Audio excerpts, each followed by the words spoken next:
تربیت کے اندر دنیا کی بجائے ہمیشہ آخرت کو سامنے رکھا آپ علیہ الصلوۃ والسلام نے اپنے اولاد کی۔ یا کے ماتھے کا تاج زہرا، وفا پرستی کی لاج زہرا، مقام خون حسین یہ ہے، کرے گی جنت پہ راج۔ کرما کا جب کفار مکہ اور مشرکین مکہ آپ علیہ الصلوۃ والسلام کو طرح طرح کی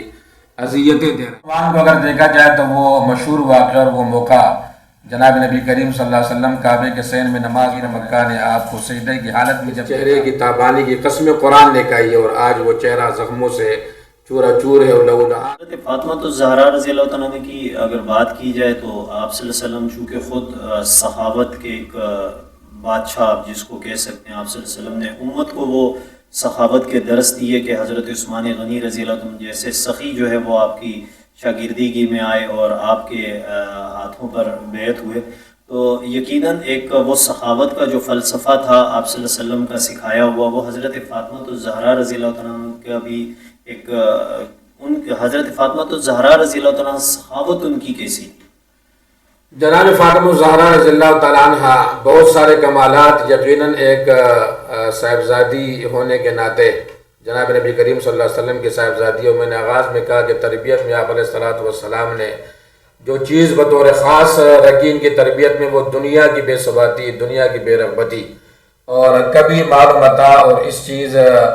کی لالچ اولاد رسول فاطمہ الزہرا رضی اللہ تعالیٰ عنہ کو کبھی نہیں رہی۔ ایک موقع ہے علی رضی اللہ تعالیٰ عنہ تشریف لائے، کہا کہ فاطمہ باہر ایک فقیر آیا ہے اور وہ فقیر اللہ کے نام پر کچھ مانگنا چاہتا ہے، یہ وہ زمانے کا حسن ہے یا تو حسین ہے اور آپ کے معصوم سے بچے ہیں اور وہ ابھی کھانے کے لیے بیٹے ہی ہیں۔ علی نے کہا کہ جناب باہر فقیر آیا ہے تو دینے کے لیے کچھ ہے نہیں۔ فاطمہ نے کہا کہ نہ بہت کچھ ہے، میں اور میرے اولاد اور میرے بچے بھوکے رکھ سکتے ہیں، لیکن اللہ کے نام پر آنے والا وہ فقیر اس کو خالی ہاتھ نہیں، یہ فاطمہ کا گھر ہے، اولاد رسول کا گھر ہے، اس گھر میں آنے والا خالی ہاتھ نہیں لے کے جا سکتا۔ اس لیے جناب فاطمہ الزہرا رضی اللہ تعالیٰ عنہ نے ضرورت کی وہ چیز کی جو اپنے اولاد کے سامنے رکھی ہے، لیکن اللہ کے نام پر آنے والا فقیر ہے، اس نے اللہ کا نام کا واسطہ دیا اور مانگا۔ جناب فاطمہ نے سامنے جو کچھ تھا وہ اللہ کے نام پر فقیر کو دے دیا۔ اس طرح کی بیسیوں واقعات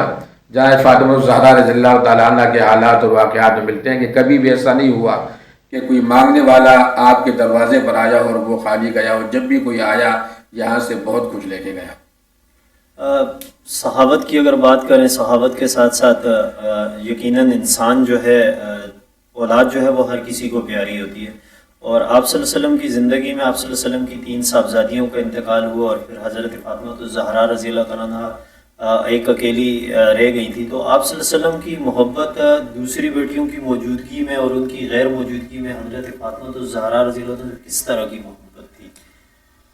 آغاز میں چونکہ میں نے کہا جناب نبی کریم صلی اللہ علیہ وسلم کا فرمانا کہ فاطمہ میرے جگر کا ٹکڑا ہے، یہ فاطمہ الزہرا رضی اللہ تعالیٰ عنہ سے عقیدت اور محبت کا پتہ بتاتی ہے، اور یہ وہ لاڈلی صاحبزادی ہے۔ سیرت کی کتابوں میں آتا ہے جناب نبی کریم صلی اللہ علیہ وسلم جب بھی کسی سفر کے موقع پر جاتے تو آپ علیہ الصلوۃ والسلام کا یہ معمول مبارک تھا کہ آپ تمام ازواج مطہرات اور اپنے صاحبزادیاں ان کے گھروں سے ہو کر کے جاتے، تو محبت کے یہ عالم کے سب کو پہلے فارغ کر لیتے اور سب سے آخر میں جس گھر سے رخصت ہوتے وہ فاطمہ الزہرا رضی اللہ تعالیٰ عنہ کا گھر ہوتا۔ آپ اپنی اس چہیتی اور لاڈی صاحبزادی کے گھر سے فارغ ہوتے، ان کی خیریت معلوم کرنے کے بعد جاتے، اور جب سفر سے واپس آتے تو سب سے پہلے جس گھر میں آپ کا قدم ہوتا اس گھر کو گھر فاطمہ کہا جاتا ہے رضی اللہ تعالیٰ عنہ۔ جناب نبی کریم صلی اللہ علیہ وسلم کا یہ طرز عمل کہ جب بھی سفر پہ جائے تو سب سے آخر میں جناب فاطمہ کے گھر سے نکلیں،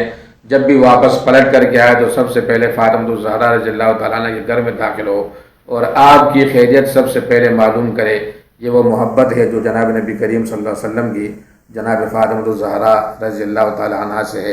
اور جناب فاطمہ الزہرا رضی اللہ تعالیٰ عنہ وہ خاتون جنت ہے۔ آپ علیہ الصلوۃ والسلام نے ایک موقع پر فرمایا کہ بیٹی کیا تو اس بات پر راضی نہیں ہے کہ تجھے اللہ نے تمام دنیا کی عورتوں کا سردار بنایا؟ محبت بڑے جملے کہیں تو آگے سے فاطمہ الزہرا رضی اللہ تعالیٰ عنہ بھی بیٹی کہا کہ اللہ کے رسول مریم کا کیا مقام ہے؟ مریم تو ایک نبی کی والدہ ہے اور میں تو نبی کی بیٹی ہوں۔ سوال کرنے کا مقصد یہ تھا کہ بیٹی تو بیٹی ہے، والدہ والدہ ہوتی ہے، تو مریم تو ایک نبی کی والدہ ہے اور میں نبی کی بیٹی ہوں، تو آپ مجھے کہتے ہیں کہ آپ